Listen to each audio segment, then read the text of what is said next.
I was told, and I looked it up later, yeah, the studies at the time said that by age 82 in this country, everyone is considered to have 100% have prostate cancer.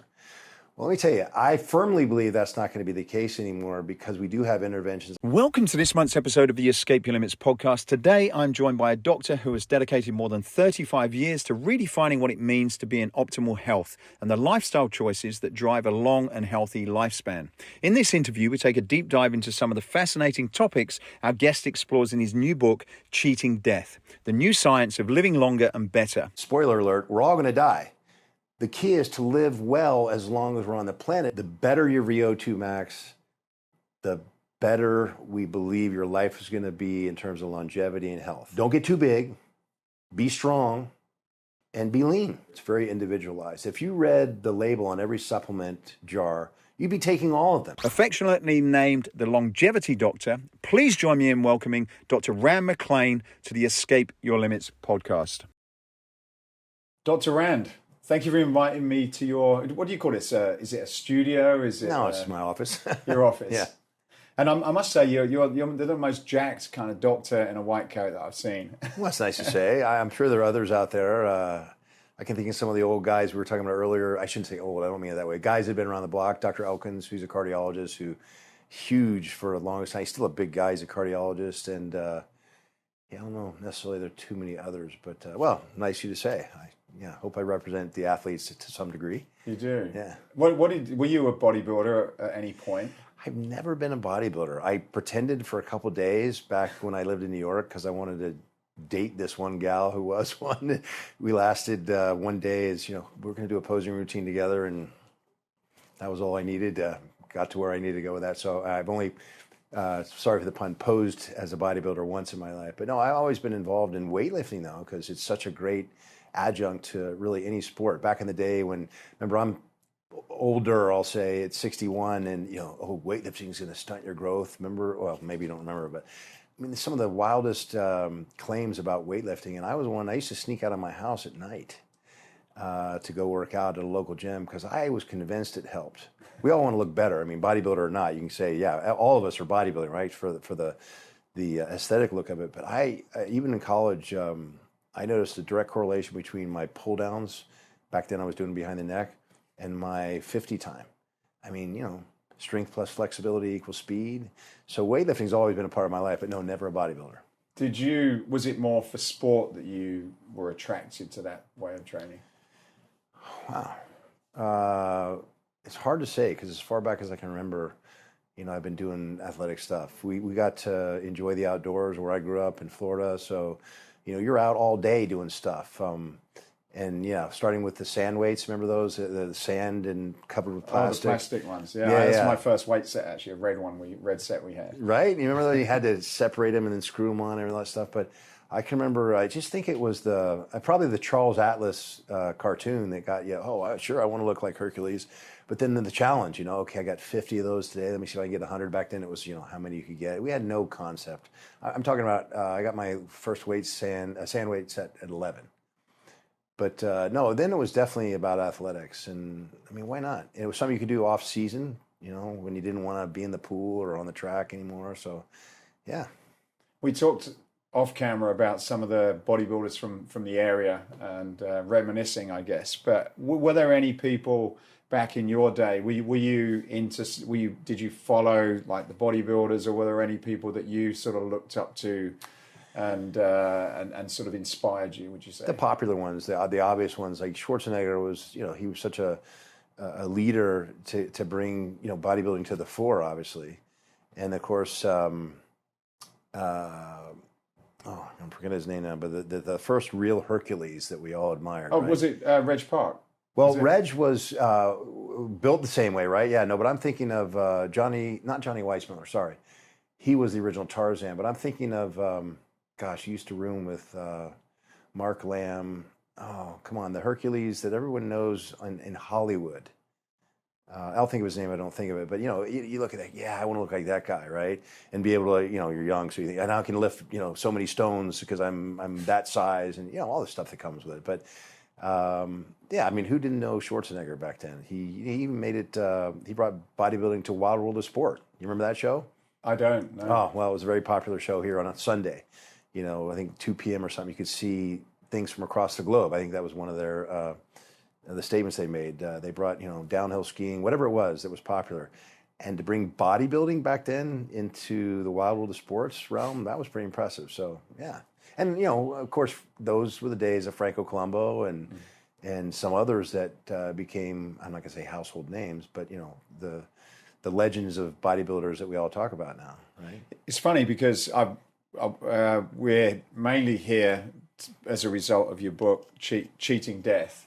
And when you read the book, which I recommend anyone reading, it's a fantastic read. And it's I read a lot of books, but it's a book that's jam-packed with nutrients. It's there's no fillers in there. It's every page you kind of get to there's some really, really good information. And so recommend the book. But one of the things that definitely comes over as you sort of go from, I was born in the 70s, you were born in the 60s, and some of the things that are around then. And now fast forward, we're in 2024.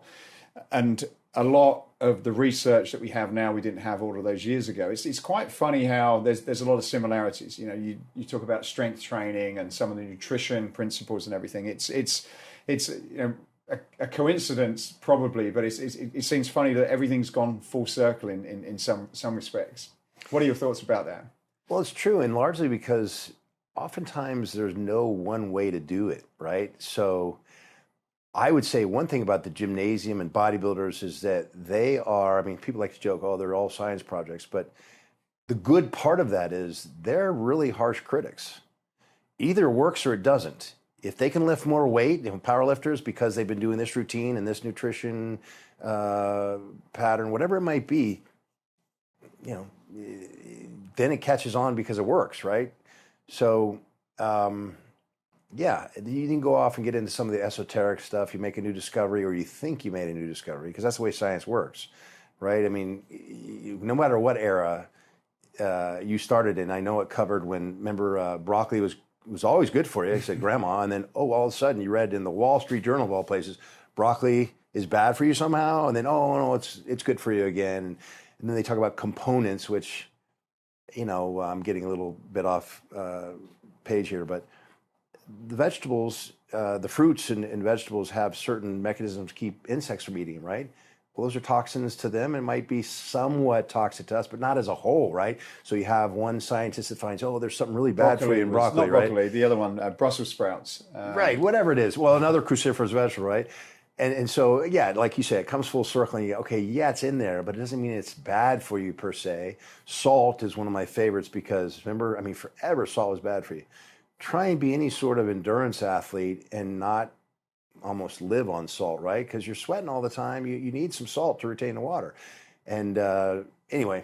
It's a good point, though, yeah. Because there are so many of these, like, I spend a lot of time talking to people in the fitness industry, and I get confused, and it's part of what I do, is part of what our company does for many years, and probably the same for you. And it's difficult. I should imagine for the average consumer that probably isn't involved in health and fitness in any way, and they want to be healthy. It's like, well, where do you start? Because almost like whatever you think you're doing, there could be an equal argument to say, well, you shouldn't do that.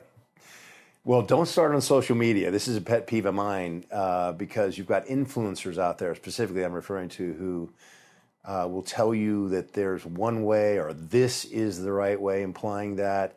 And as you said, it's come full circle. And as I'm saying, there's more than one way to skin a cat, always has been. And really comes down to what works for the individual. We had some famous bodybuilders who, we talked about some that have passed away recently, but Bill Pearl made it to 92, endomorph, vegetarian. Okay, that would never work for me. Ectomorph, eating only vegetables to keep that kind of mass on. So there's just one of many cases in point where you go, there's different ways to do this. And I think, and sorry again if I'm going too far off base here, but it's very frustrating for you already admitted it's frustrating as a consumer and as a physician to see some of what's presented out there as gold because someone happens to be particularly articulate or can refer to a randomly controlled trial, which, okay, randomly controlled or not, it might be an ill-designed study still, not powered well enough, or have a ridiculous hypothesis that isn't, again, going back to design, wasn't tested properly. And even then, might not be the only way to approach the goal. So it can be very confusing and I would start to say frustrating for someone like me who goes, wait a minute, that's misleading the average person reading this because of what we've already talked about. There's more than one way, and one of the things that's always been frustrating to me is to see someone who has the energy and the will to do something. It's how I started out as a personal trainer before they even called us personal trainers, physique culturist, whatever they used to call us, right? Since I'm 16 years old, you see someone trying so hard and doing something completely wrong, right? We've all seen it, because the guy in the gym who has naturally blessed arms is doing something with his arms. It's crazy, but it works for him because he's blessed. And so someone else skinny like me is trying to do that, and it's the worst thing in the world, right? And that's the frustration I come to now in medicine, is seeing some of these influencers, because they're more interested, unfortunately, and sorry if I'm being a downer, but they're more interested in the likes, the approval, or whatever, than the pursuit of science. And that gets pretty frustrating. So while I'm not saying to dust social media as a source, look at it as more of oh, that's interesting. Now let me open a book or get on the internet and see if I can suss out more here and see if it makes sense for me, and then maybe go to a professional. And that's the other problem too, and I'll stop with this rant, but you've got professionals out there that are not staying in their lane, as they say now, where you've got someone, and I don't like to name names, but you got people who have a great expertise in one area, and because everyone likes their personality and what they have to say about their true expertise, they think, well, might as well give some information about this. And you go, oh my goodness. And again, that's just frustrating. So where do we go for sources? I mean, that's always been the key, right? How do you do it? There are people that you might go to in the gym, like we just talked about, who have great physiques. I'm not saying it's not a good place to start, but per the example, it might not be a good place to finish. But okay, the gymnasium is, as I said earlier, is a great place where things are tested very rigorously. The explanations for which things work or don't work are sometimes ludicrous, because they're not based in physiology, but they're based in the real world. So yeah, you want to be a power lifter, talk to power lifters. I mean, that's a trick for anything. You want to talk to a great debater. I mean, you want to be one, go talk to one who knows what they're doing, that sort of thing. So that's a good start, but then you got to put all the pieces together. There are plenty of people I know that are out of shape that know what they're talking about. It's harder to work with them sometimes, because you go, why am I listening to you? And there's a lot of doctors who smoke and are fat and out of shape that you go, really? You're going to give me nutrition advice? On the one hand, you might want to go somewhere else first, but on the, still they might have great advice. It's up to the consumer, you and me that are listening, to get there and do the work to figure out, do our due diligence, is to, and it's all available to us now. You don't have to be a genius to figure this out. You just have to have some basic principles. Figure out what truth, as it were, what science there is to it or not. The wait is over. Our new Escape Fitness catalog has landed. This is the essential guide to all of the latest product innovations that are shaping the future of functional training.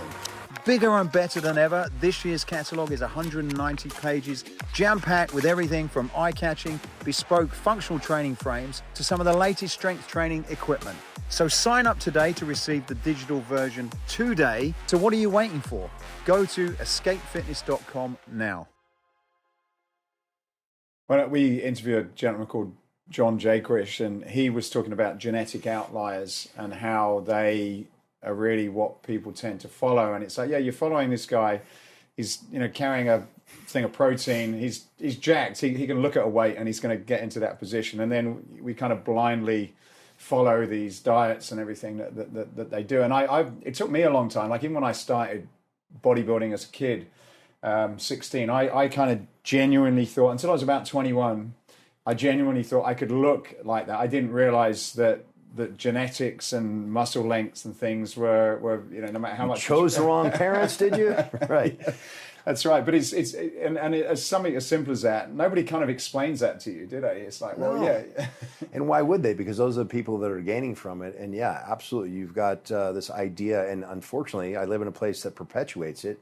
Here next to Hollywood, where you can look that way all year round. Oh my goodness, what a joke.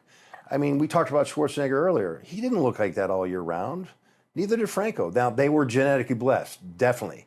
And so they could look pretty doggone good all year round. But, you know, you can see pictures where, you know, another one that's out there still is Mike O'Hearn. You know, I've seen Mike at 285 and I've seen Mike at 225, you know, generally looking good, but not stage ready, as you would say, right? And so that I think that is hard on particularly young people. Like you were saying, when you were younger, that I can be that way all the time. No, these guys do it for 1, maybe 2 shows a year, right? To look perfect on stage for 2 days, really, prejudging and judging the next day, right? I think. And, so 4 days out of the year max? Come on. Yeah, it's a little misleading, right? Well, I like in the book, and I want to sort of come on to that now, but I like in the book where you generally sort of, it comes across this way, that you're saying, look, there's many different ways of doing this. There's a number of different options that are personal to you. And when you're in that position trying to say, okay, well, what does work for me, and how, you know, something that works for you would be different for me and vice versa. Where's the starting point in getting some good advice on what is right for me, as opposed to reading some sort of generic study that could not necessarily be what I need to understand? I know you brought that up just now, and I kind of half answered it. I got off on a tangent like I usually do, but that is the rub, isn't it? It's tricky to try and find the best source, because how does one evaluate that source, which is the question you're asking me. I don't have a golden standard for you. There's a lot of hit or miss. It's really training yourself to be able to weed out some of the bad, and hopefully what's left. Really, it's kind of how we come to syndromes in medicine. We rule out all the other possibilities of a more for sure diagnosis, and what we're left with, we go, okay, well then it must be this, and we call it a syndrome. All these collections of symptoms and signs that we can't otherwise put a label on, right? Same thing. You got to look to different doctors, different people that are, again, starting points, experts in their field based upon what they've done. Sometimes some of the best in the world know what they're doing, but can't teach it either, or can't even explain it, even if they could teach it, right? Or in other words, they don't understand it enough to be able to have the patience sometimes to talk to other people about it. So I wish I knew the answer to that, but again, you can always still play the odds, which is really what it boils down to. So if someone's been successful in that arena themselves, odds are they might have something going for them besides the fact that they chose their parents well, right? They might have a few things to contribute. If someone studied it for a long time, okay, they've got a PhD, they've got a clinical practice that they focus in this area, another good start, right? It makes sense. Nothing special. I wish there were, that's really where I would start. And then, of course, with those odds, well, then you're increasing your odds, but then let's say we're talking about a clinician. Then the way we're taught, we have like what we call a differential diagnosis, which is highest probability, second highest probability, on and on. So I'm going to give to you the general odds, hey, this works for most people. Now, hopefully some of that through experience can be shortened the time to discover, okay, one's not working for you. Actually, you're more like a 2 or a 3 on these different options, so that you can shortcut the process a little bit, because, oh no, I can see you're an ectomorph. So it works for most people. Yeah, you're going to have a hard time in this area. So you're going to have to change that generalization to more of, you're going to have to eat more, you're going to have to rest more, eat more frequently, whatever it might be, just to use a brief specifics. But am I making sense? Where, you start with what's more or less obvious or general, and then tweak it from there. What was it that you hoped to achieve by putting the book together? What I hope is very different than what became of it, right? What I learned along the way. To answer your question, maybe both then. No, and it was a learning experience for sure. I mean, that part of it I loved. Doing a deeper dive and having it be for a purpose, a multifaceted purpose, was great. Having it hacked up by the editor for usually almost always good reason was kind of brutal, but I understand why. The purpose really from the get-go was I sat here listening to myself and other people who might be scribing for me, having to hear me say the same thing over and over and over again. And I thought, you know what? Why don't I write this down so I don't have to repeat it all the time? I'm still going to have to do it in practice, and I try and make it as fun as I can so it doesn't drive me nuts or my scribe or anyone else in the office who has to listen to my same tired jokes. But I thought, why not put this down just like they do in books and on the internet for the obvious reasons, so that I can share it and maybe shortcut some of that process which we're talking about, and I'm not saying I'm great shakes or anything, but I do have some experience in this area. Why not jot it down and say, here's my perspective and what I've learned and why. Hopefully I give enough why so people can, take it from there and at least say, well, okay, that makes enough sense that I can do a little more research and see if that works for me, or if he's even saying something that means that's right or not. So that was really it. And hoping that, it furthers the science, furthers the area, and the people can benefit from it. One of the things that the book kind of starts with is aging, which I think is certainly popular for where I am, and many people that are sort of 40 and above, because my feeling is that the general population are not aging well for many different reasons. We're not exercising, we're not eating properly, and there's probably a lot of other things, stress and that we didn't have before. You explain you explain in your book about the difference between a biological age and a chronological age, and so probably the first thing is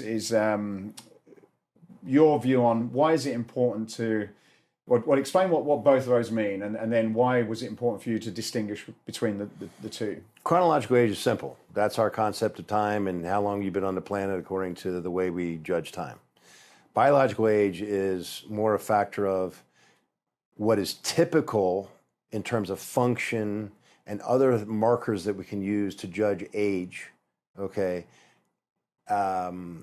for age, meaning there are some people that you can see the obvious. You don't need a particular blood test to say, okay, look, this marker says he's younger. You can see a guy who's 70 or 80, like some of these bodybuilders, like we were talking about Al Beckles, who was fit, Robbie Robinson, fit to this day, 3 days away from show, and I know the way you look doesn't necessarily mean that you're fit or, you're not older than you should be, so to speak.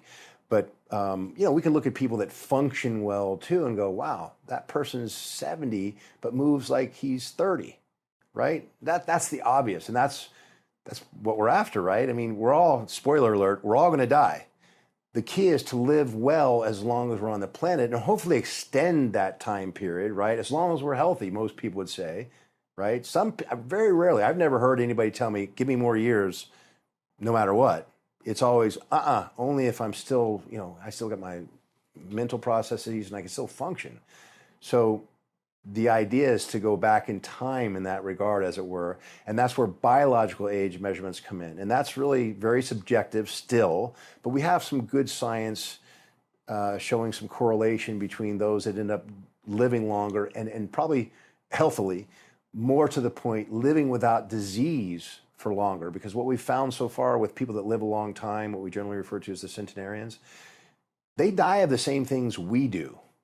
I shouldn't say, boy, I just pigeonholed myself. You mean I'm not going to be a centenarian? Well, I'm striving to be one of those that does postpone that. But the normal, as it were, person, dies on average at, this age. I think it's 78 in this country now. Sort of, I think it's actually a little bit lower than that. I saw the other day, but somewhere in the mid-70s it seems to be, which is quite young. And really the only difference between someone like that and someone who makes it to 95 is that they just postpone death by really the same stuff. And of course they live better because they're not suffering with these illnesses that finally lead to death. I mean, that's the problem. Is, people think, oh yeah, well, I'll be going great until I'm 76, let's say, and then I just drop dead one day. No. I mean, that's what we're trying to do. We call it squaring the curve. That's part of what that means in anti-aging medicine, we call it sometimes. To keep going, and then one day you just don't wake up. That would be the ideal, right? No, what we're missing out, and I think we do a very poor job in at least this society, and I think the UK is similar, and I think most medical establishments are the same way. We don't talk about, when was the last time you went to a hospital? They freak me out, but I'm trying to think now. Well, my kids my daughter was there last week. I didn't unfortunately go, but yeah, it's just with kids at the moment. But it's not a pleasant place. It's not. Yeah, it's not some place you go visit unless you have a reason to, because you have a friend or a child, right? Because it reminds us of that, and so there's many reasons, I'm sure, but that's a big one. Like, who wants to face that? But we need to address that, because it ain't just like I expressed, where one day you just don't wake up. There's a runway to that where things get worse and worse. You can't run anymore. You can't walk well. Some people can't even get off the floor anymore. You wake up feeling crummy, period. Let's just call it that. Be done with it. We want to avoid that. And that's part of the purpose of the book too, is to try and, get the ways that we can avoid that out there, at least what we know so far, as much as possible. And again, measuring your biological age, I think the best part of that is, if nothing else, it gives us some motivation. If you can say, wow, I just adopted this program of intermittent fasting, let's say, for an endomorph, which tends to work best, in my opinion, than an ectomorph, certainly. And I did it for a year, and look at my they call it DNA methylation tests. The markers of aging have decreased. Wow, so maybe I'm doing something right here, and the presumption is that this was part of it at least, and so you have some clues. You stick with that, as opposed to going the wrong way because you didn't give up smoking, and you go, yeah, things are going the wrong way, and we have an idea that smoking will make that worse. I mean, I'm oversimplifying it, obviously, but it's kind of cool to have something that we can gauge what we're doing, since we don't have the ability to go back in time and say, oh, that didn't work, let me try this differently. You're spending time, in other words, so you want to try and get it right as best you can. And these markers, they're not perfected yet, but they're fairly good guides. I was in Germany at FIBA a couple of weeks ago, and there was a panel, a guy called Oliver Patrick, who worked in Harley Street for a long time and studied a lot of, similar to what you're saying, how to kind of get people to optimize their quality of life as they got older. And he was talking about some of the kind of key tests that they found were successful for longevity, and you touched on them in your book, and I just wanted more of an update, really. When you're testing for longevity, what are some of the most reliable assessments that you can do specifically for living longer and better? I'll build my way up. Okay. There's a lot of correlation testing done using a regression analysis. I don't know if you remember your calculus classes and whatnot, but we've got enough databases now, and the problem is, just briefly, the data is the key, right? Regression's easy, but the old expression, garbage in and garbage out, right? GIGO. If we had really solid data, we could draw some really good correlations between all kinds of markers that we use as part of standard testing. A CBC, a complete blood count, a comprehensive metabolic panel, assays of the blood, or using blood, that we say, oh, look, people that have, for example, higher HDL tend to live longer without this disease process, typically of the heart, okay, or the cardiovascular system in general. That's useful, and we're working on. I'm personally actually working on that. Trying to come up with an application algorithm that helps develop that theory. There's some scientists that have already made some great headway there.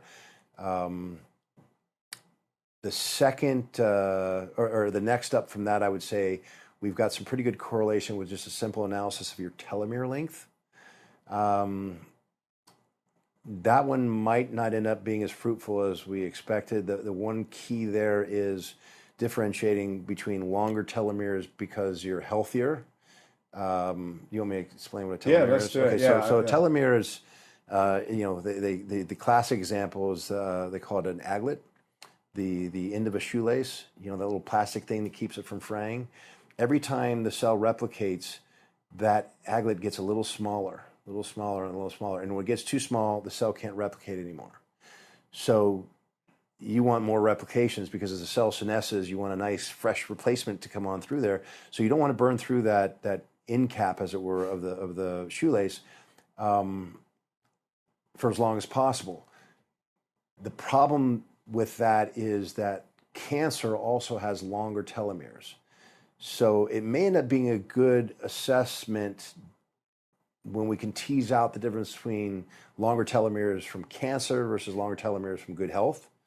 But there's a little bit of a wrench in the works because of that. But there is a lot of correlation in otherwise healthy people that don't have cancer with longer telomere lengths, because that's an ability that helps us live longer and healthier than those with shorter ones. Can you lengthen your telomere lengths, or are they just through some of these processes of all the things that we talk about, and some of the things I mentioned in the book, ways of, for example, my favorite is exercise. I think it's a great equalizer.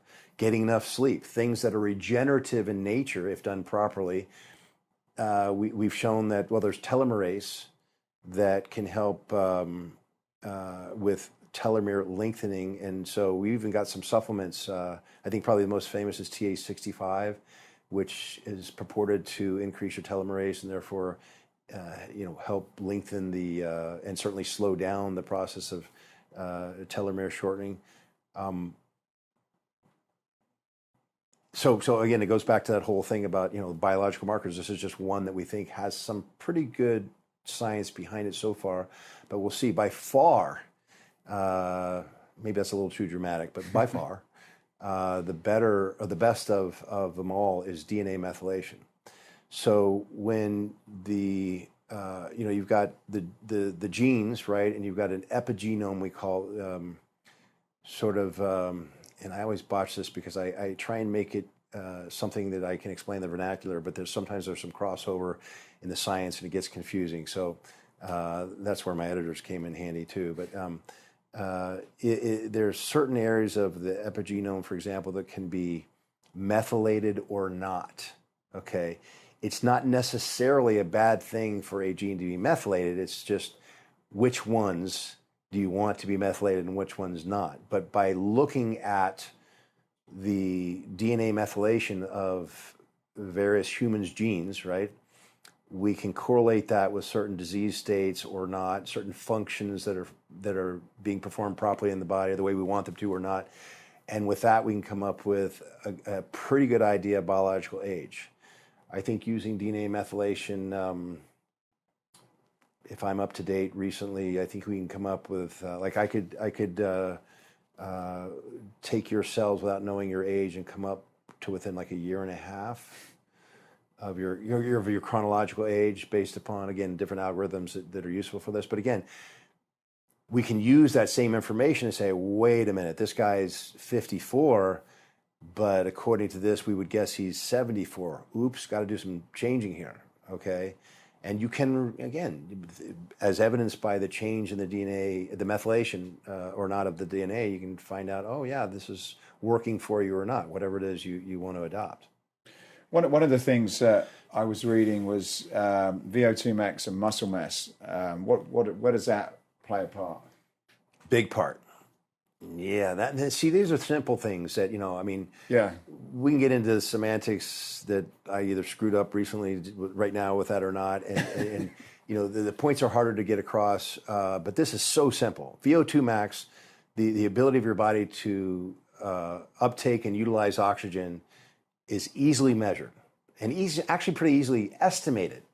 But the gold standard is to actually measure it. So, you've seen the classic example of a guy's on a bicycle or treadmill. He's got the mask on, right? He's breathing through the tubes. Well, they're measuring oxygen in and oxygen out. Sometimes the CO2 out and in as well, but typically out. But the VO2 max will tell you your ability to use oxygen. And one of the, so you've got how much oxygen you can utilize on the numerator, and then the denominator includes your weight. So, and I say this because, backing up and keeping it simple, huge correlation, and without a U curve or a J curve where too little's too little and too much is too much, the better your VO2 max, the better we believe your life is going to be in terms of longevity and health. That's huge, okay? And that's with the latest studies. And that's a very simple thing, isn't it? Well, compared to some of the previous things you were mentioning that sound quite complicated and sophisticated. Right. And the beauty of that, the reason I wanted to harp on that and the denominator is because, you can go out there and run and swim and do whatever you want to improve that capacity from, the ability to ventilate, we say, and absorb oxygen through the lungs, and then carry it with the blood and then get it into the cell and then make use of it in the mitochondria.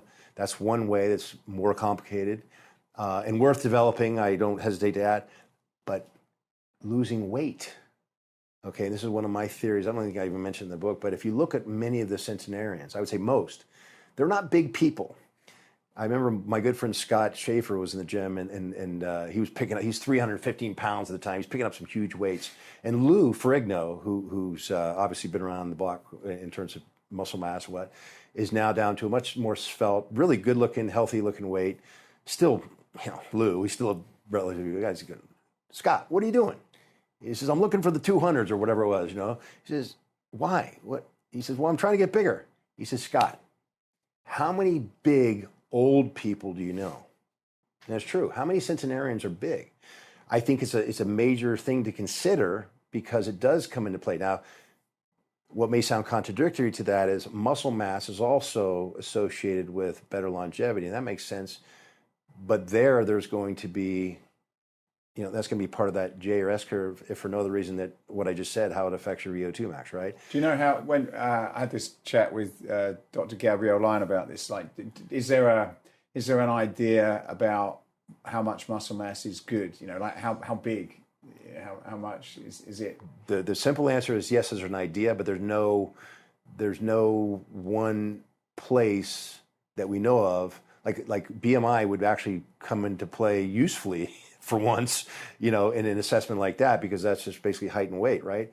So, because again, just using your weight would make sense, and that's what the VO2 max uses as a denominator for your size weight. And that comes into all kinds of things that you just would think of intuitively, like, okay, you only have, 2 kidneys, 1 stomach, 1 liver, and all that sort of thing. And they can be different in size compared to your body, but it's not necessarily a one-to-one relationship. So, if you're too big, how much are you taxing your kidneys? How much are you taxing your GI system? Which I see all the time with patients that are, trying to be big. And well, come on. I mean, I'll be the first to admit, I'm 230. What should I probably weigh? 185. To fit what my choice of parents, requires. But so you think of it, I think of it anyway, in terms of what's functionally good for you and metabolically good for you. Because remember, muscle is a metabolic liability, and insulin sensitivity or metabolic function is an important part of longevity and again, healthy longevity. And part of that goes into the third factor that I think I mentioned there in the book too, is muscle strength. They use grip strength, but they've also used, I think, leg extension strength and others to show that there's also correlation there too. And that goes back to, it's not just about holding muscle only or per se, but functional muscle. You want to be pound for pound, in the best shape. And this kind of goes back to a circular thing. One of the best ways of estimating VO2 max is using your power to weight ratio.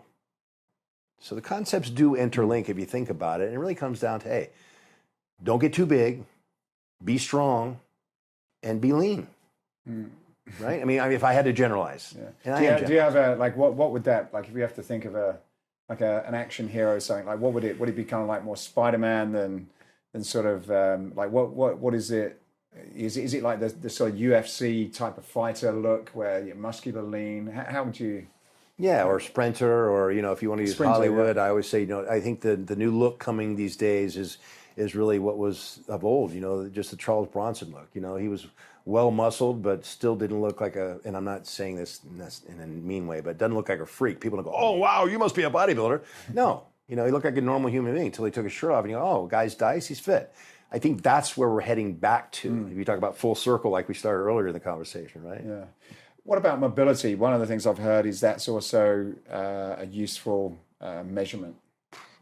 I don't know about measurements in terms of judging your biological age, but it certainly makes a heck of a lot of sense. And if I had to go back, or if I was able to go back and tell my younger self what to keep up with this next go round, flexibility. I dropped my candy when I didn't follow, all the advice to stay flexible, because believe it or not, like so many other things, it gets harder and harder to maintain flexibility. You can still do it, but as you get older, and for a number of reasons, performance, remember, strength plus flexibility equals speed, and we like to maintain some of that. But functionally, being able to do certain things Like, what happens if you fall and you're so tight you can't get yourself in a position, rotating? I mean, I've got patients that complain about having to give themselves an injection in the bum. Like, dude, I'm not giving you an alternative. You need to get your flexibility so you can inject your own bum. I mean, so again, I don't know of a direct correlation that they've shown with studies, but intuitively, it's good to be flexible. Yeah. I want to move on to nutrition and supplements. There's, again, if you read stuff online, there's so many different pros and cons for doing this. But I wondered if there's any things that you've found specifically relating to anti-aging, and if so, why are those choices that we should be aware of and maybe explore further? See, this is where it gets really steeped in what we were talking about earlier, where it's very individualized. If you read the label on every supplement jar, you'd be taking all of them because they do this for you. Oh, well, I want to do that. Yeah, definitely. The example I like to use is back in the day, my day, when vegetarians, we didn't know what vegans were. We didn't have that word yet, but vegetarians, right, were not getting enough of vitamin B12. We know that now. That was one of the major problems with a vegetarian diet of the day, and can be with a vegan diet. So for a while, people were swearing by vitamin B12 shots. Did you ever get a vitamin B12 shot? Okay, well, I did, and I was very nonplussed. Like, what are you talking about? This didn't do anything for me.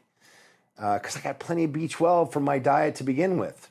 So why would putting more oil in a car that has enough oil, you're carrying around an extra quart, but it's not doing anything functionally for you, is the example I use, right? So you got to choose your supplements wisely. You would think, maybe based upon the book, that I recommend supplements left and right. I don't. 2, nobody, and it's rare you can say that, right? In medicine, nobody gets enough D3 or all the B vitamins unless they're supplementing, in my opinion. They don't, So what's the reason for that? Is it difficult to get enough out of food, or? Well, D3, the so-called sun vitamin, that's an easy one. Not only do not spend, well, that too. But it's funny because we found some, and I won't go too far into it, but we found some correlations between genetically, first of all, a very easy one to observe is, they tend to have lighter skin. You're more fair there in general if you have ancestry that goes back, further. And also because, like you say, it's always kind of cloudy, which makes it easier for you to absorb the sun's rays and make use of them, right? Than if you were, on the equator in Africa, and African skin tends to be, from the original days, tends to be much darker because you don't need to absorb. That does make a difference, the color of your skin and the physics of it, the absorbing light. But the other part is, we're not outside anymore as much as we were, but nor should you be, especially someone like you with your coloring, where 300 years ago life expectancy was on average 30 years. You were not going to die of malignant melanoma. These days, not to jinx you, but if you spend a lot of time outside unprotected, and that's the key, go outside as much as you can, but put your sunscreen on, you could get malignant melanoma, okay, or other, squamous cell, basal cell carcinomas that you don't want. But malignant melanoma can kill you. So again, a good reason to take it in a pill form, better living through science. And the Bs, people forget their, maybe your generation called it a Krebs cycle, but I think today they call it the citric acid cycle. Do you remember that circle you had to memorize with coenzyme Q10? And you remember that, huh? Well, you don't remember, know the but name, you remember having to remember, right? Yeah. And you flushed it. Well, in that cycle that uses manganese, magnesium, zinc, coenzyme Q10, et cetera, you need most of the B vitamins. They call them the stress vitamins. We need to convert food into usable energy via that mechanism, because just waking up in the morning now starts with your iPhone and cortisol release because you read the news, and there goes the energy. Whereas, again, part of that 300-year-old example, every once in a while, you might have to chase around a wolf attacking your sheep, but otherwise herding sheep was not too taxing, right? So we don't get enough of either one of those. One's a set of vitamins, and the other is, the vitamin D3. What about the role of NAD and polyphenols? Well, 2 very different subjects. NAD, I'll make quick work of that because it's great to have NAD for many reasons, which I outline in the book, and I won't butcher it with my vernacular. But most people that exercise are getting plenty of NAD+. If you remember, again, your high school physiology, NADH, carrying energy to NAD plus, you get the energy release. So by exercising, you're getting plenty of NAD stores. Can you increase that? Yeah, intravenously, injecting intramuscularly, taking pills. But there's no clear science at this point that says it's going to do much for you. That having been said, I've done the IV NAD, and I notice a difference. I can register a distinct difference for a day, maybe two. Yeah, I've tried it. But your sleep architecture will change. At least mine did, where you see all of a sudden you go back to that, those short, I think like 90-minute cycles where you go in and out of deep, light, and REM and back. That was kind of cool to watch, but for sitting there, I mean, most people have to sit there for like 5 hours it was quite a slow and painful one, right? As well. Depending on the speed they were doing it, I tried it a few times, particularly when I got back. If I travelled a lot and had jet lag, that was quite a nice little boost, I felt. See, that might be a great reason or a great use of it, yeah. But overall, I'd save your money and use it elsewhere, unless you don't get to exercise a lot, which is, and again, there are certain anti-aging doctors that promote it. And if you read between the lines, they might exercise once a week. So you go, okay, well, that does make sense. And no, and I'm not being I'm not again, being pejorative toward them at all. It's just, that's what they know. And so it makes sense they would promote it, but I don't think you and I need extra NAD+. Coming up next. Oftentimes, growth hormone release is associated with better sleep. Air quality is huge, and we're now finding more and more correlations between bad air and cardiovascular dysfunction and poor health, brain health. Low testosterone is associated with type 2 diabetes, coronary artery disease, colon cancer, prostate cancer, osteoporosis. I mean, you can't downplay genetics. But it's funny because I recently I've traveled quite a bit internationally, and jet lag's a bit of a killer, particularly as you get older. But I always find, like this time I came back, first day, and I had a couple of days off a workout. Did the first workout, and it's super tough. And next day, even though I was tired, a bit easy, and so by last night was the last one. And even though you would sort of think you're getting tired, I seem to kind of just feel a little bit more whole again, just seem to have a little bit more energy. So when we talk about NAD, are you, when you're doing exercise, providing you're healthy and you're not sick, are you actually creating things that are sort of like building you back up again? Yes. Okay. Plus you're adjusting. I mean, you talk to Dr. Bruce, the sleep doctor, and he can explain it much better than actually, I. Yeah, you think I go off on tangents. He's wonderful that way. And I mean that sincerely. He's great. But, he'll tell you, well, your audience probably already knows then, for each hour you go into a different time zone, it takes roughly a day to readjust. So there's other factors. The fact that you're getting up maybe at dawn to have your workout is helping you reset with the exposure to sun, getting to sleep on time. It's helping create more sleep pressure so you can say, no, I'm going to bed tonight at 9 like I always wanted to. Excuse me, even though my circadian rhythm is telling me otherwise because it's screwed up because I've been 2 weeks in the UK, right? So there's more factors to that. But again, exercise is huge, and that would definitely be considered one way that is contributing is the formation of NAD, right? I mean, you can make a good case for it.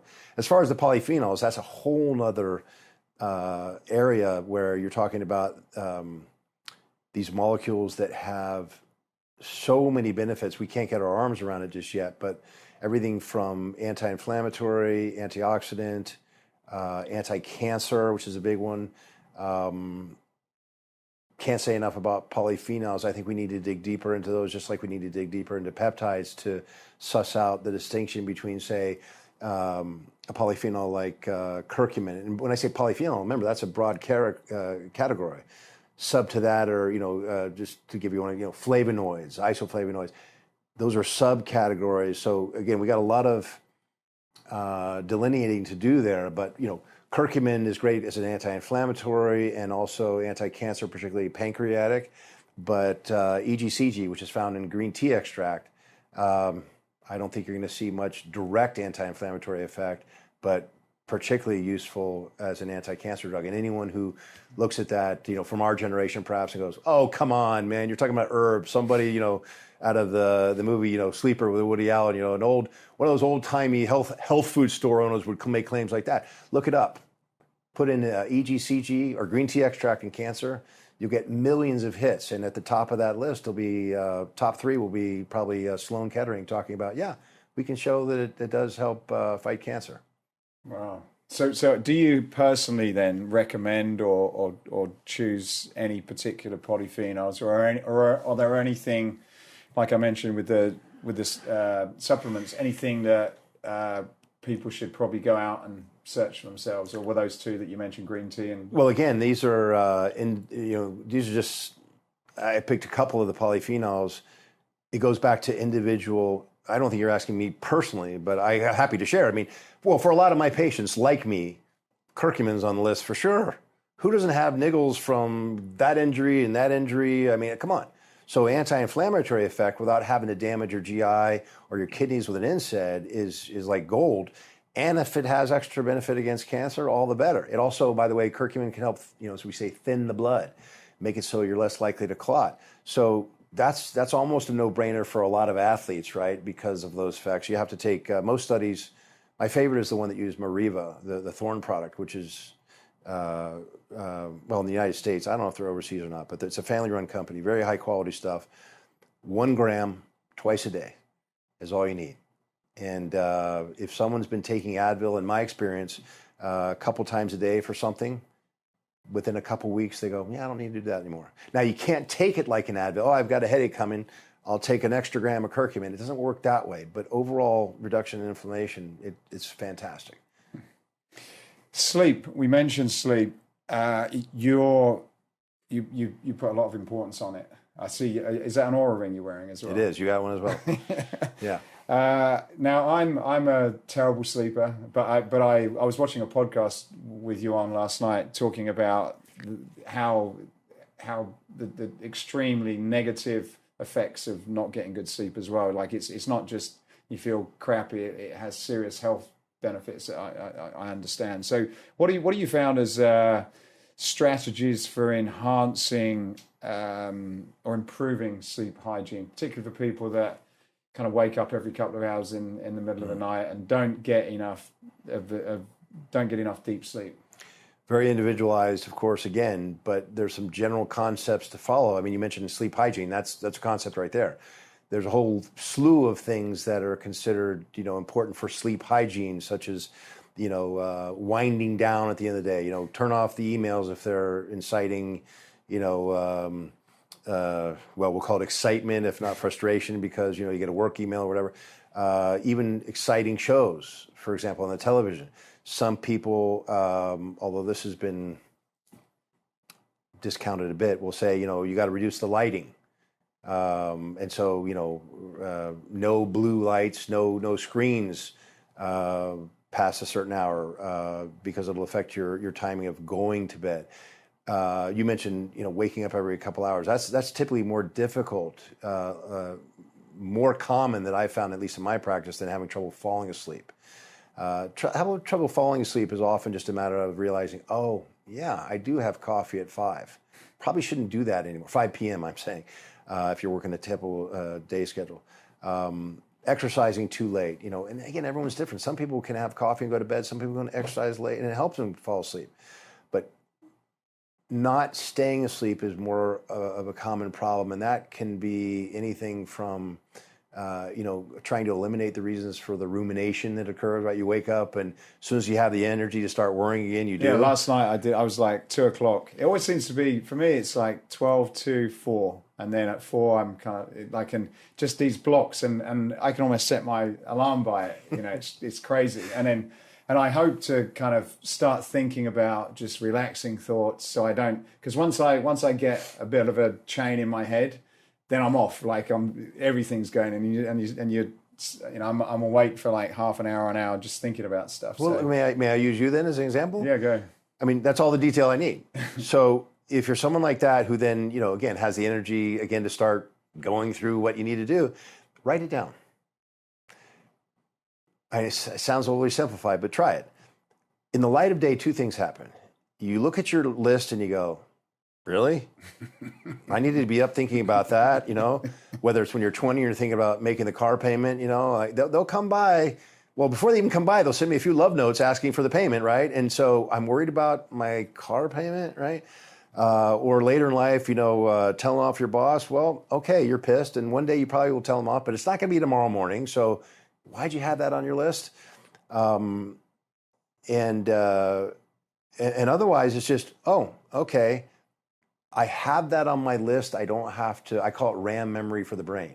A lot of what we do, we wake up, oh, I got to remember to make the car payment, not feed the cat. If you didn't remember that right away, the cat would be unhappy, and you know about it. But you juggle that. Oh, I got to remember to do that. Got to remember to do that. And correct me if you don't think that applies to you, but a lot of patients I mention that to, yeah, that's that RAM memory you're talking about, juggling things. And then you finally get to the point where, especially if you have a glass of your favorite red wine with dinner, you go to bed, and then, oh, there you are at 2 o'clock. Oh, that's right, I'm juggling this. Well, write it down, and then when you wake up, juggling it again, you go, no, shut up, brain. I already wrote that down. It's there to remind me when I wake up in the morning. So that's just a small thing that I know sounds funny, but try it and see if it doesn't help. But that's the impetus behind people having trouble that way. The other one is more physiological, and I can talk of many different ones, but it's common, so I'll mention this one. Females too, but men more often because of the prostate issue. Tell me how many people can wake up for whatever reason. It could be that cat I was just referring to, knocking something over, the neighbor's dog. You wake up and you go, oh, geez, got to go back. Oh, do I have to urinate? Who can go back to sleep saying, I have to urinate? Well, it's almost like, sometimes I will do that just because it's like, well, if I sit here, I'm going to think about it for another, so I'm just going to go. Exactly. And it's not that I particularly need to, but it's like, okay, I'll do that and then try and get back to sleep again. But what sets you off? You could say maybe it was the cat, and maybe it was if you're a light sleeper, but so often, at least in my experience, what I find out is you've got sleep apnea. Okay. So you're already a little bit, we'll call it unsettled, predisposed to wake up, whatever. And so when the cat, as your excuse, wakes you up, oh, okay. When in fact it was you weren't in as deep sleep as you could have been because your oxygen saturation in your blood has dropped so low, oftentimes lower than you could do if you were conscious on the treadmill trying to do it and endure the pain, believe it or not, because you were out for a while. Then all of a sudden you're not as in such sleep debt, we might call it. And I wake up sometimes like not breathing. Okay, that's huge. And okay, we can Not edit very this out, often. but I'm going to Yeah, tell you right. right now, you and I are speaking afterwards because Okay. this is huge. Is it? I do make a big deal of it in the book, and it's such an easy fix. If what you're saying It's is not, true, it happens a few times a year, but sometimes I don't care. Then I'll have to do we'll have to do some testing, but I'm convinced. I'll bet the farm on this one that you've got a form of sleep apnea. It could be central, but more likely obstructive, which is fixable in most cases.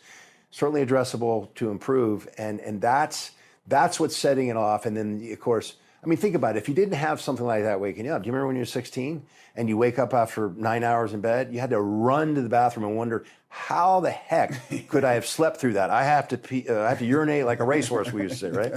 So it makes some sense to you, right? That, if we could get you back down in a deeper sleep where you wouldn't notice this, instead of waking up and realizing, well, I got 150 milliliters of urine to get rid of, man, you wake up with 600, 700 milliliters and go, how did I make it through that? Well, because you slept well and you didn't have this thing waking you up. So Interesting. Anyway. What's one of the things that I heard you talk about on the sleep quality? There was I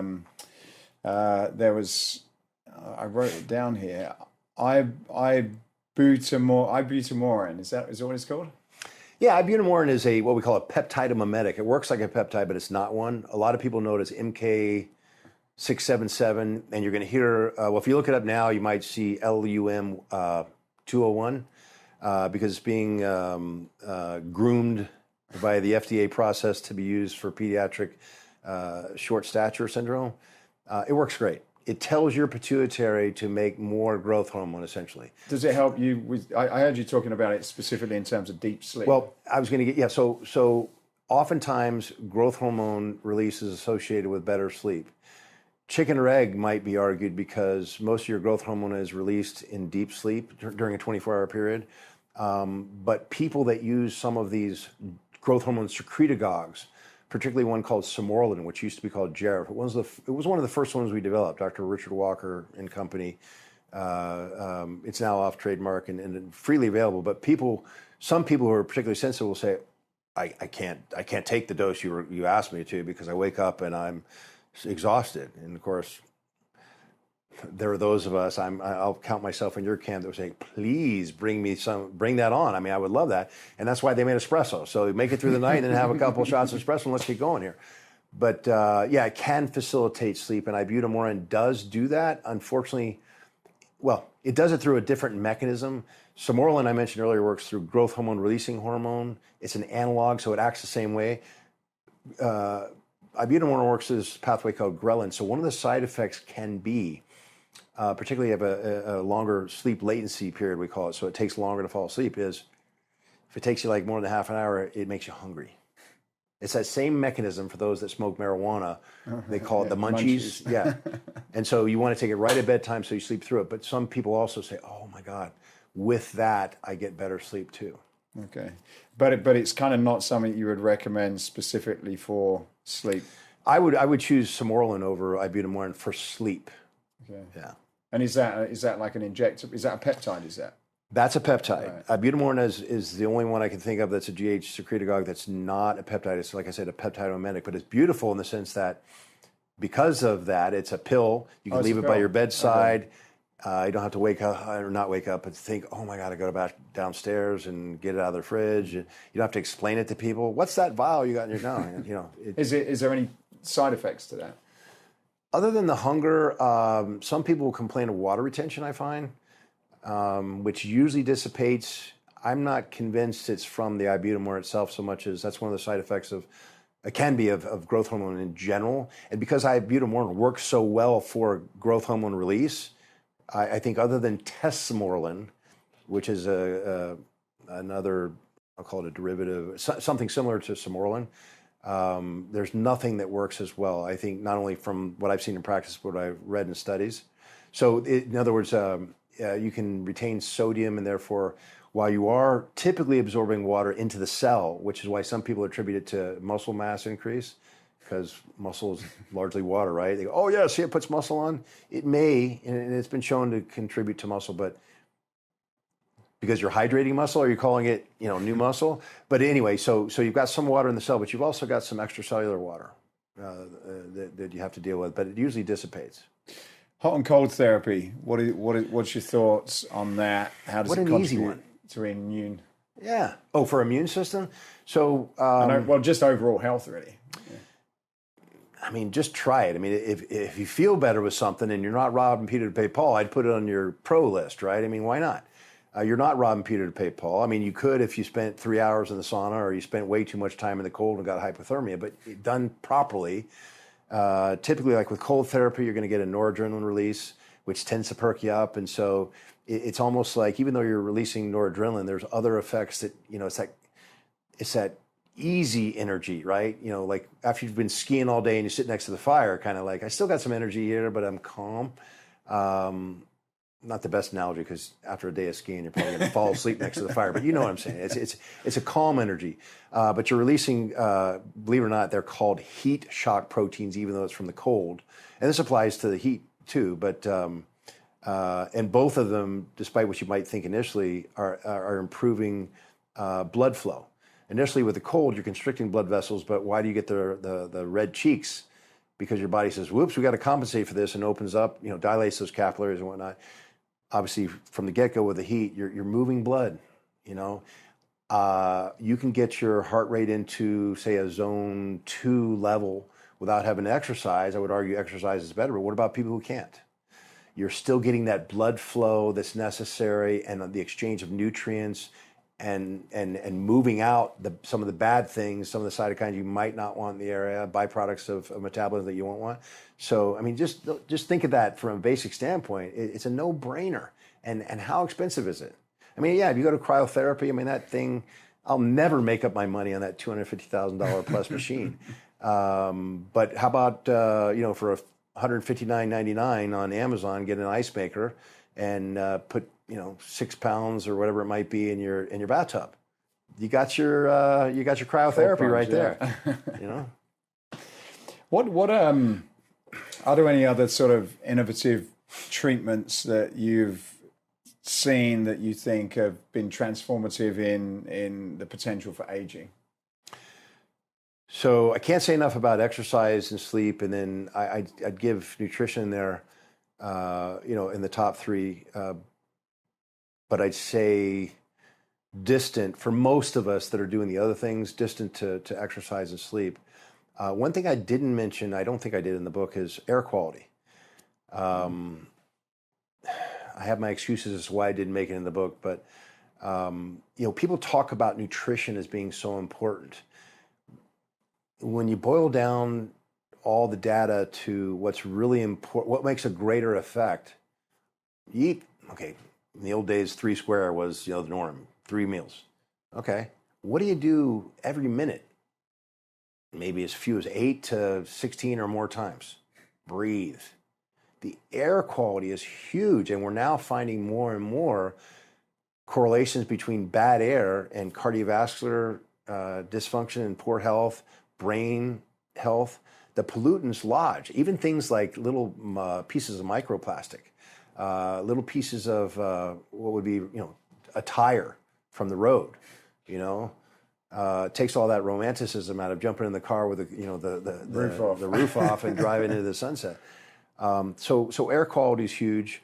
One thing that I probably should have listed when you talk about supplements, but there's different ways to get a buildup of nitric oxide, whether it's through exercise or diet or a supplement. But nitric oxide is one of the things. Is that in pomegranates? Pomegranates, is it? Beets are what are famous for it, right? Yeah, okay, but any source of nitrites or nitrates that can be converted, huge source. And green leafy vegetables, I have to give credit here to 2 people. One, Dr. Nathan Bryant, because he has done most of the major research on nitric oxide. He worked with a Nobel Prize winner in this area, and he's the guy that I would say is the source if you want to, start with one. And then to a colleague of mine, Dr. Eugene Shippen, who was one of the first, I think his book was in the 80s about, writing about testosterone and its value. He had a presentation that he gave to a conference at some point that he shared with me, and it had these studies showing the benefits of nitric oxide. In short, if you combine the studies with diabetics, and I thought the best one was a very large, almost 44,000 people. And if you look at the study, it was designed pretty well. There are not too many flaws, and it's obviously well powered. If you do the math, there's an 81% all-cause mortality reduction in the max dose, which is essentially a PDE5 inhibitor, which blocks the reabsorption of nitric oxide, 7 days a week. And I would argue the best one of those, just a quick side note, is not, the shorter acting ones like sildenafil like Viagra, but Cialis or Tadalafil, they're both, generic versus brand, because it has a much longer half-life. But 81% all-cause mortality reduction. That is sick. If you invented something that you could take by mouth that didn't have any harm done to you, it was cheap and easy, even if it was expensive, doesn't matter, that reduced all-cause mortality by, say, 11%, you and I would not, if you were still interested in having this conversation with me, you would be on your yacht, 700-footer in the Greek islands somewhere, and I would still be here, hoping I have good reception. That's phenomenal. And yet you got to wonder why that isn't made more public. And he asked me why I produced the book. When he shared that with me, I was like, holy smokes. And I attribute it to him in the book, as I do now. That's just amazing. And you wonder why you don't hear more about it. Well, not to be a downer or cynical or whatever, but with lipid lowering drugs being mainly generic, and all those the PDE5 inhibitors I mentioned all being generic, there's no money in it to talk about it. If you're a pharmaceutical manufacturer, and I don't mean to be that way about it, but I'm just saying it's the way of the world. So this is why I just want to shout it. So what would you, if you wanted to take or get nitric oxide supplements, what would be a quick thing you can go and look into straight away? So green leafy vegetables, the beets I mentioned, anything that has a higher level. You can Google anything these days and find out different nitrite and nitrate contents of foods, and you can include those in your diet more. So exercise works really well up until a certain age, and as we age more, it works less because these cells, these endothelial cells that make nitric oxide synthase, they call it, they don't work as well. But at the risk of maybe giving you an off-color example, but I asked male patients this: do you remember when you were, say, 16 and you had a girl in school and maybe you were running for the track club or whatever, and if you went out and exercised, let's just say, without getting too, you performed much better, performance being, crudely judged as erectile function, that's because you stimulated that nitric oxide, okay, through the nitric oxide synthase cells. And unfortunately, and precursors for that, by the way, would include, L-arginine, L-citrulline, okay?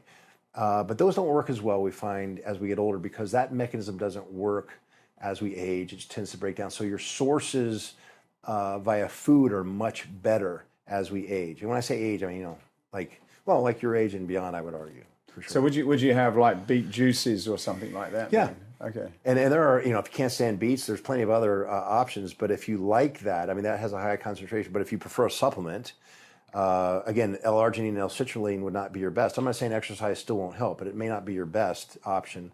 You can get, and it's not, I'm going to get in trouble if I mention a name pejoratively, but there is a company that makes beet derivatives that is not what they say they are. There are others that do say, or are what they say they are. Well, I can easily say the ones that are currently being manufactured by Dr. Nathan Bryant, and I can name a name because I'm saying a nice thing.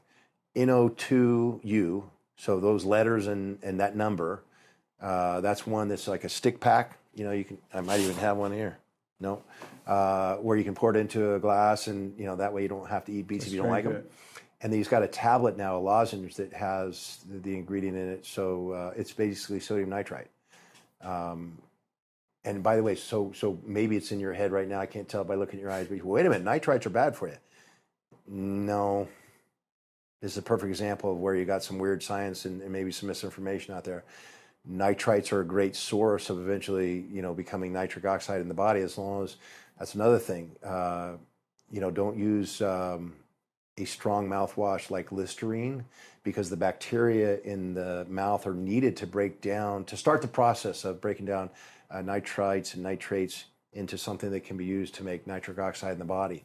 And that's part of the reason why Dr. Bryant, I'm sure, developed a lozenge. So you gotta swish it around in there with the saliva and the right bacteria to get it in the form it needs to be. Wow, it gets quite complicated when you're thinking that something like a mouthwash, which you would think probably everybody just does, and then it affects you to break something down. It's crazy. I'd like to talk about testosterone and hormone replacement. I've heard people say, a lot of great things about it, a lot of, not so great things about it. Risks of if you take it, cancer. I think you mentioned prostate just earlier. Like, if you start taking testosterone replacement, you could increase your likelihood of cancer. So, in terms of longevity, which is kind of a lot of what you discuss in the book, if we want to live longer, where does any kind of replacement therapy come, and does it come with its own risks of increasing different types of cancers that you've got to be mindful if you get involved in it? Mm-hmm. The longevity part is one thing. Remember, we also want the healthy longevity part, what we call health span, right? So longevity, there's a correlation, and I will say it again, correlation. And I say it in a positive way, because someone like you, I go, okay, correlation between if you had low testosterone type 2 diabetes, there's plenty of factors that play into that, but the fact that you're fit, carry muscle mass, and eat well, highly unlikely you're going to develop type 2 diabetes no matter what your testosterone levels are. But there is leverage, as it were, with low testosterone for reasons I can explain simply as, you don't have that, well, I'll use the word again, leverage to maintain muscle mass, which would affect your metabolic function, right? Your insulin sensitivity is an obvious one right there. So you can see why it's a correlation, but why it is only a correlation, even though I can come up with some mechanisms, but still take it with a grain of salt. But again, because it comes into your question, Low testosterone is associated with type 2 diabetes,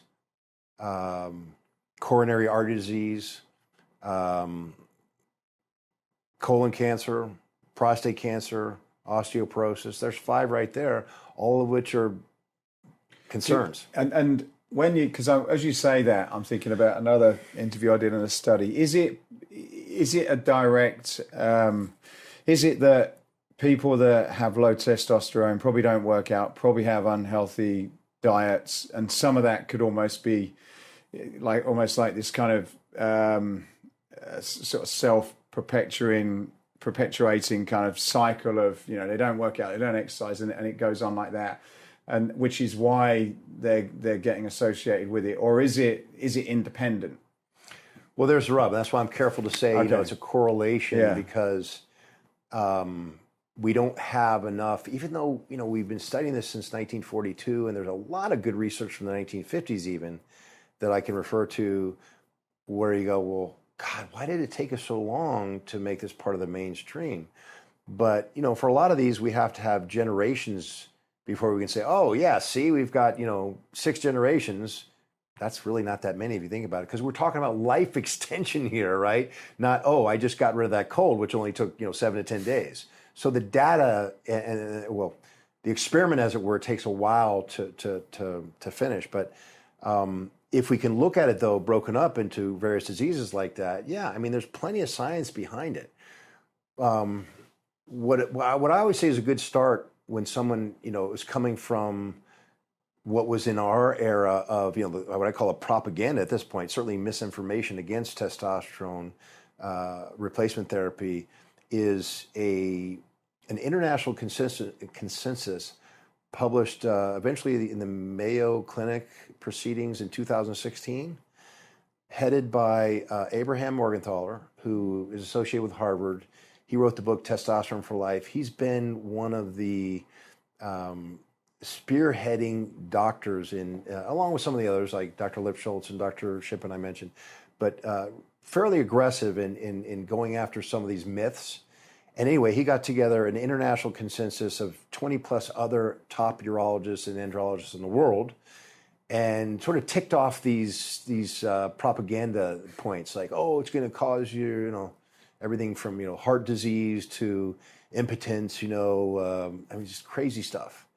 I liken it to that movie. I've never seen it, but Reefer Madness. You smoke marijuana, it's gonna lead to heroin. You're gonna jump off a building one day and die.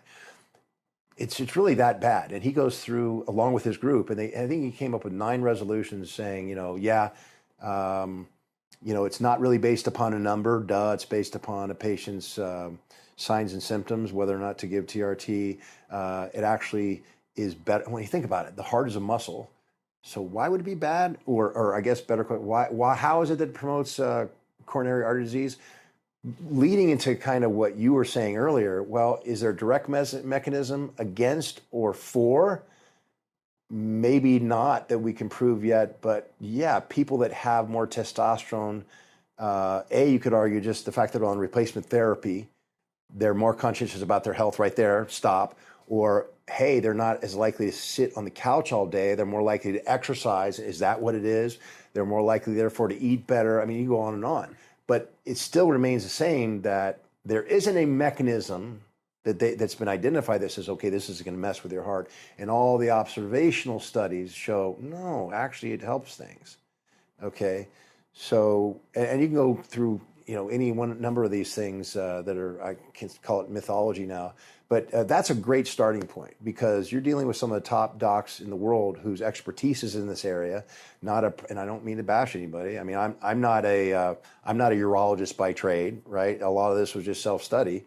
But the standard PCP might get into it because several patients asked, and they don't have the time. I'm not making excuses, but they don't do the deep dive that's necessary to know it through and through. So that's a great start. And there's plenty of books out there. Like I would follow the work of Dr. Lipschultz out of Baylor University, Dr. Morgenthaler, like I just said, because they still are practicing and keep up with the latest and greatest research. But it debunks all this stuff. We used to think that testosterone was going to cause prostate cancer.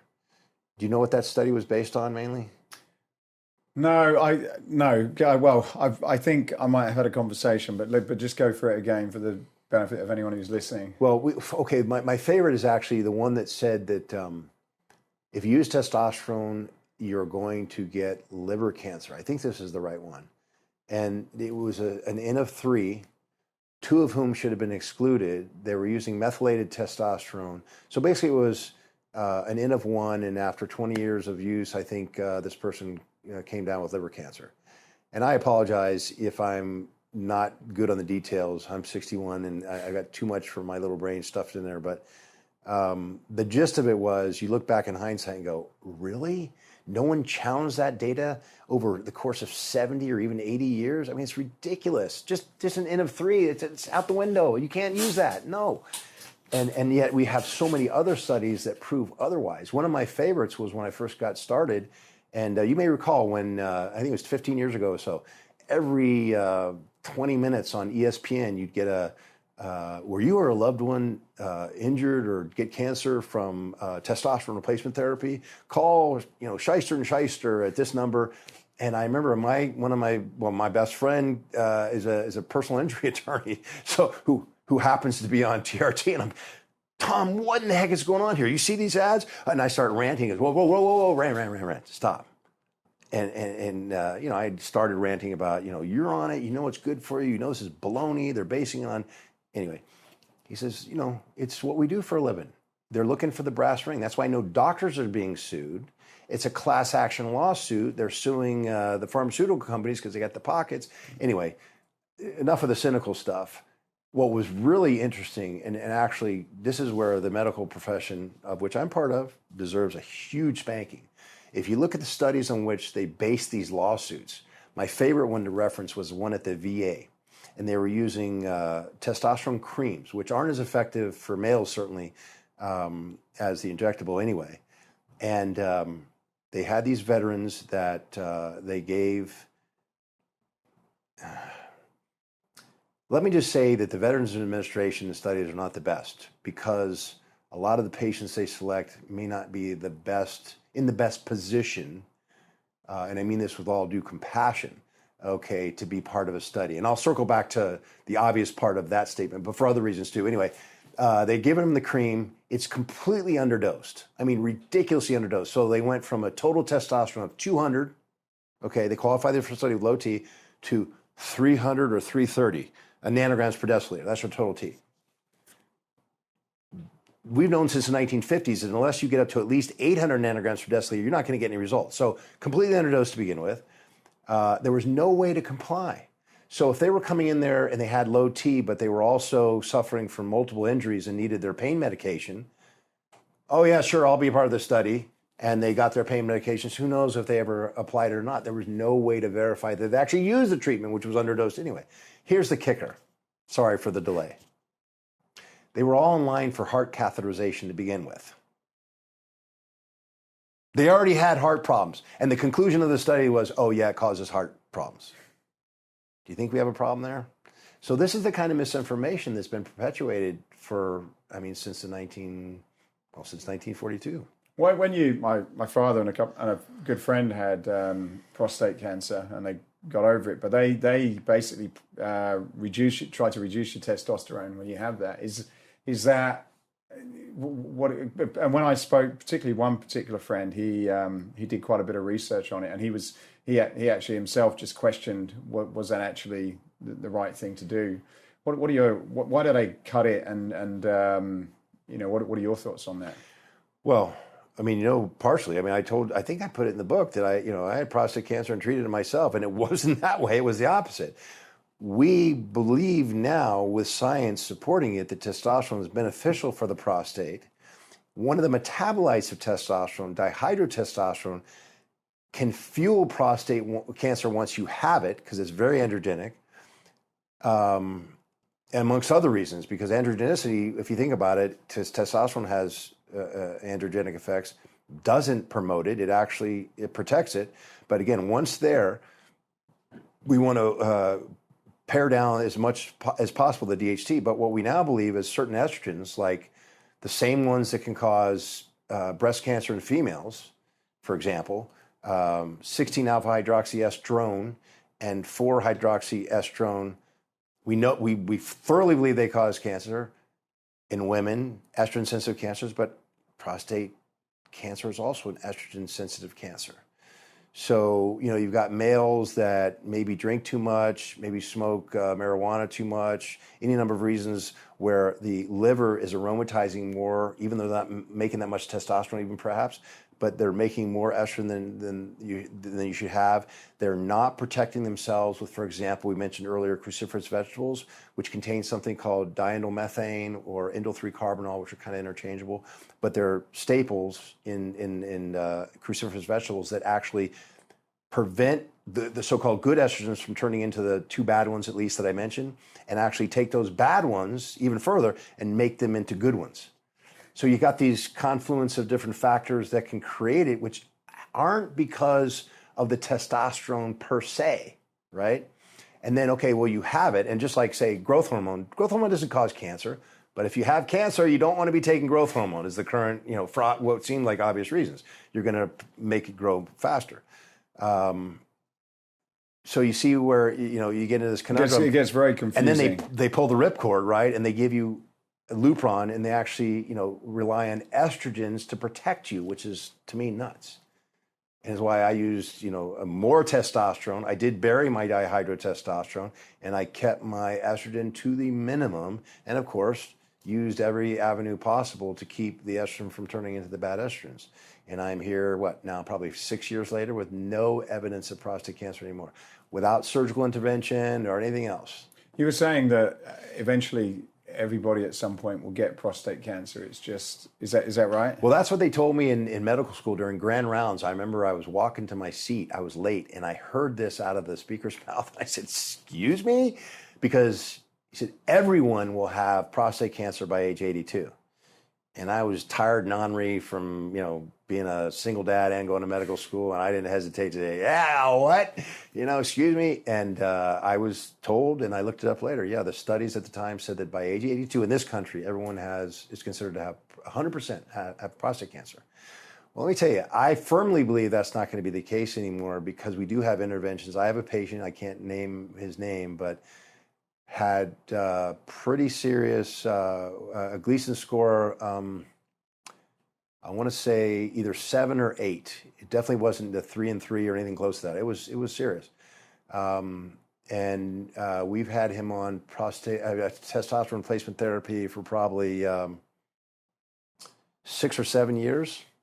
And he told me just about 3 months ago, he has no sign of prostate cancer anymore because we treated it the right way, in my opinion. The impact of cortisol levels on fasting. What are your thoughts on fasting and how that affects cortisol? My experience is going to be just that. My experience in clinical practice. I don't really study this area. I know the physiological mechanism is pretty simple, but my take is basically, if you're an ectomorph, I think you're going to have a difficult time with fasting for what are the obvious reasons. But of course, it depends on what your goals are. But if it's like most of us, you want to be functionally better for it, you want to live longer, and therefore, you go back to the strength, muscle mass, and VO2 max, being undernourished is probably not going to be your friend. When you have a metabolic dysfunction like type 2 diabetes, intermittent fasting has tons of proof behind it. Okay, it's a great method of bringing your sugars down and bringing your insulin sensitivity up. It's kind of a duh. In general, if people want to do it for any number of reasons, initiating autophagy, for example, the body's repair system, and I don't mean muscle repair, I mean cellular repair. Endomorphs works great. Mesomorphs, take it or leave it, but again, ectomorphs, it's a disaster. That's my short. But cortisol, it gets released. One of the reasons why, I was going to say I've already busted myself, but I have a problem with cortisol levels to begin with. I might be a little high strung to begin with. And man, I did a Prolon fast once, and was it 5 days? By the last night, I went into AFib, which I have a predilection for. And a lot of endurance athletes will have, I know I don't look like an endurance athlete, but I try and be one. That's what I do now. But I can remember, I was just flabbergasted that it could be that extreme. as to send you, because that's, body's fight or flight. And I'm a natural ectomorph is my point. I don't mean to talk about me, but, for people like me, it could be a disaster. And I say disaster. I mean, I didn't die and it was just uncomfortable and I went back into rhythm, but I'm like, that's it. Why would I ever want to do that again? I want to do it for science and my own curiosity, but that's what can happen. So these things are not necessarily innocuous. And that's my best advice is to, think about why you're doing it and are you a good candidate if you think it's just for general health. And what about time restricted eating? Will that have same idea, effects? Same idea that, and the problem with time restricted feeding is, the biggest problem is that unless you can maintain discipline enough to, when you break the fast, only eat what's appropriate for a meal at one time, so to speak, you're going to create a problem for yourself. And typically, unless you're endomorphic, where you have more leverage to maintain muscle mass with relative ease, you're going to lose muscle throughout the fasting process and gain fat from the refeeding process because you overfeed. It's not a two-way street like everyone thinks. We're designed, you've heard it, right? The caveman, story. We're designed to hold fat. It's a jip, I know.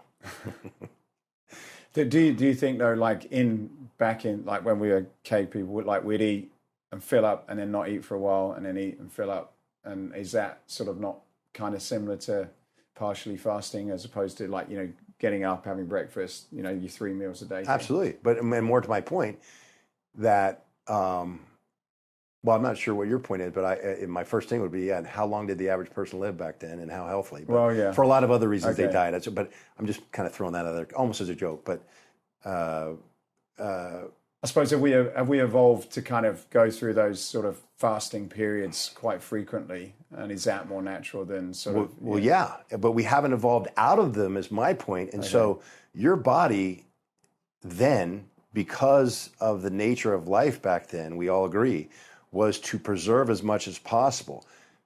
Your body, I'm speaking morphologically, obviously, but your body wasn't thinking, well, I gotta have, at least six-pack abs, tomorrow. It was thinking, store whatever it can. And so, there was a lot of fat cave people if they were lucky enough to hunt well, but there were a lot of really skinny people, probably cave people, if they weren't and barely, hanging on. But they were hanging on to wherever they could, right? And that very function is what I'm referring to, so that when you eat, your body says, let's do whatever we can to conserve. And it reminds me, I don't know how apropos this is, but the people that perform best in Vietnam were not the people that came back during their rest periods, during, the time off from the jungle, and that were doing sit-ups and push-ups every day. The guys who were sitting there drinking beer and doing nothing but sitting on their duff, loading up on calories because they were going back into the hell. I don't know how apropos that story is, but it just reminds me that, it ain't about how you look, guys. Right, and to a caveman, it certainly wasn't. But that's the way we were designed, is to hold as much as possible. Scientists generally agree that that's what we're suffering from in this country now. And you have societies, you could pick one in South America, for example, that have until recently been ill-nourished because they just didn't have anything but, say, mainly corn or whatever. And they come up here where McDonald's is on almost every corner, and because that's the way they're designed. How much of a part do you think genetic plays in a long and healthy life? It's huge. You can't downplay genetics. The thing is, the argument the simple thing to say, it's 50% genetics. There's obviously genetics with which you to this point, because we got gene editing, remember? That's huge, and it ain't that hard as people are, I believe, thinking it is.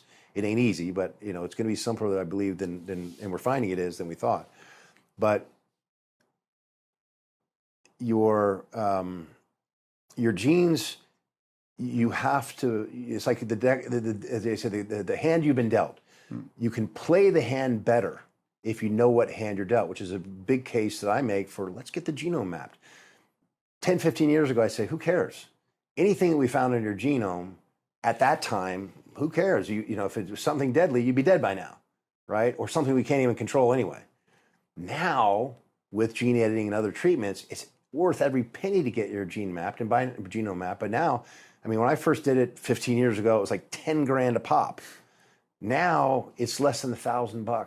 Really? And you can get SNPs if you want to really be frugal, which I would argue against, because it's so much more worth it to get the entire shooting match than to get a few SNPs. You have to kind of guess which ones you want, or, guess not the right word, but you're limiting yourself to, well, I want to research this area. What if there was something you didn't know about, which is the whole point of this, that's over in this area? So get the whole thing.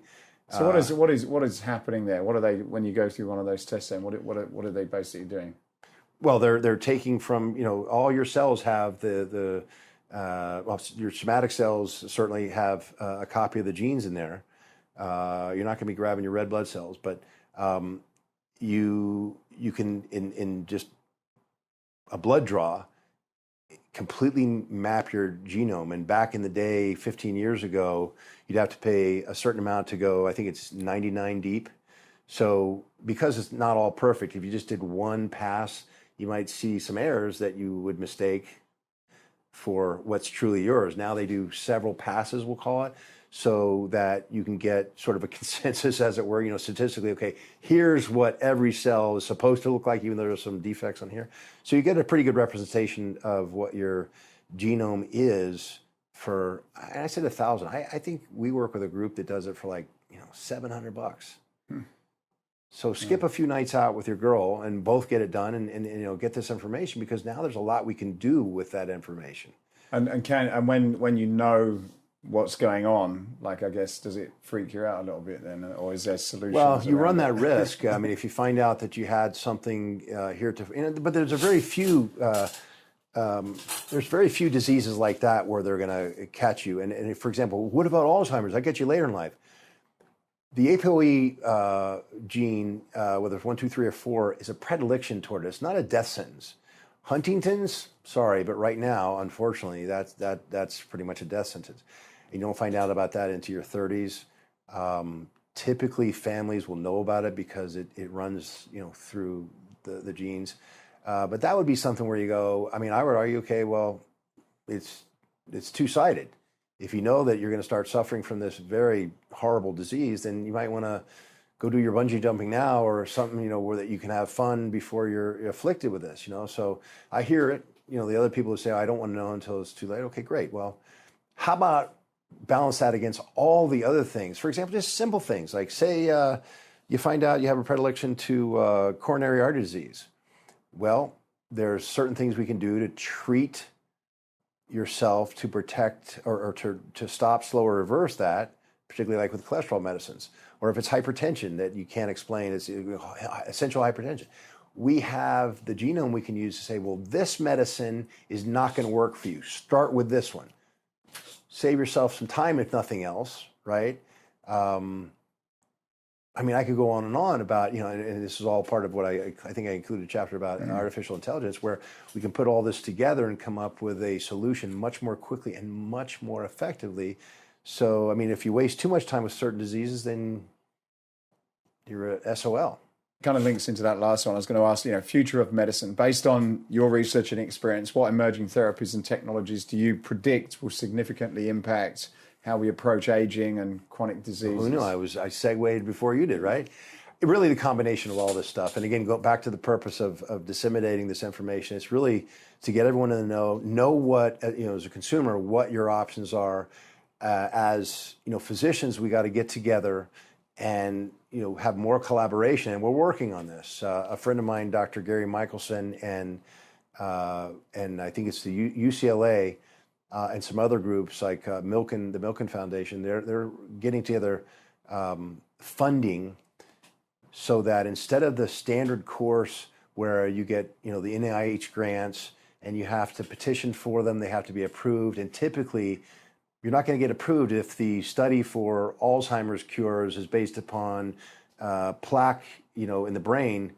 That's the treatment du jour or the approach du jour. You're not going to get funding. So they're saying, hey man. And that's a great example, because how much use have we gotten out of those studies? We've pretty much proved to this point that that's not the most fruitful research. So now what do we do? Well, this group is putting together funding so that someone like you perhaps says, well, I've got another idea over here. And it may sound far-fetched, but here's my pitch, kind of like Shark Tank. do you believe me? Do you think it's worth it? And they'll say, yes. And I think that's going to make a huge difference. And it makes for, I know it sounds pretty simple, but beyond that, you have to know the inner workings. It's going to reduce the competition so that you're not going to hoard the data because you want that grant. You're competing against this guy for that NIH grant. And so you're keeping it secretive. Well, if there's more funding available and they're encouraged to share, and they have to, that information, then you're going to have much more collaboration. And again, using AI, and I think I gave some examples in there where you put together gene editing with stem cells and artificial intelligence, those three right there. You grow your own livers, for example. Okay. No, you laugh, but you can do some computer modeled testing, which has its benefit, but then you have to go to animals. Well, if you can jump right to, okay, here, I've grown all these human livers in a dish, you go to testing right there. You've sped up the process. You can still use the computerized stuff, but again, with AI, computer, right, but from a different angle, you can come to something fruitful to treat much more quickly, and probably something that's much more effective. I mean, do you realize how long it takes? People complain about, I don't want to get political here, but people complain about research and the cost of drugs. Do you know the expense? And I'm a user of drugs, so I complain about the prices like everyone else. But not really, because you find out what goes in the research and development cost to get there. It's years of red tape. I can imagine. We make products, and it's in the scheme of things, it's totally different, and the testing's totally different. But just you can imagine like something like a drug which is on the human body, the amount that needs to go into it, and the time, and the different options. I get why these big companies need to do what they do. And I also heard the time it takes to actually go through that in relation to the time of the patent. Like by the time they kind of get the product out there, you kind of come into the end of the life anyway, in some cases. Because of competition out there, too. Yeah, because the patent can sort of, I don't know what it is. How long is a patent? Like 20 years or something like that? I want to say, I don't know where I get this number from. I thought it was 17 years is what you have the protection for. Right. So, you have your testing, which it takes however many years, you kind of get the product out there, and then, it's then people can just take the patent and do your own version. So, yeah. Anyway, we've gone a little bit off subject, but look, I think it's been a very fascinating conversation, and I'd love to come back again and sort of do my other questions, but I think I'm going to get my car clamped outside if I don't do something about it. But I have got a final question, which we ask on the Escape Your Limits podcast, and that's, Escape Your Limits is about escaping what you've believed is impossible and gone on to made possible. What would you say is a memorable example of you escaping your own personal limits? Well, without even thinking, and maybe I should give it more thought, but I mean, for me, it's very personal. I was told that by age 40, I'd be in a wheelchair. And meanwhile, this is to a young 20-something-year-old. I'm being told, well, you can walk and maybe you'll be able to swim after I first broke my neck.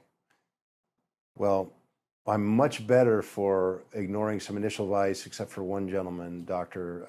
Morrison, and following my own path, so to speak, with a lot of these different things we talked about, just trying to do my best to heal. But I think that, and this is kind of cheating your question a bit, I'm not fully healed. I still have 25% damage in the cord. I mean, if you really watch me get up out of a chair or walk, you'll see, I have spasticity, because at 25%, I'm still safe. I don't mean to talk about me, but you asked me about me. So 25%, when you get to like 30% crushed, then things go downhill pretty quickly. And, if I had, God knows I might be dead. But what's exciting for me is the potential that stem cells provide for regenerating the nerves in there. Okay, the body's super cool in that you've got all these tracks, and I still have some, obviously, but the majority of them is still intact. And we've proven this with the brain and other ways, that something we thought was fixed and was, completely not malleable, we used to call it hardwired. Now we call it softwired. And you can use the same tracks for different purposes now if the body needs to repurpose them. And there was a book, I think, called Plasticity, which was fascinating. There were some stories in there that were kind of harsh. A couple Brazilian guys, sons of a gentleman that went through a stroke. And it sounds harsh. If he was hungry, they said, well, figure it out, man. You're going to have to grab that spoon and get it to your mouth somehow. They eventually fed him. And, again, we're in California. I got to be careful.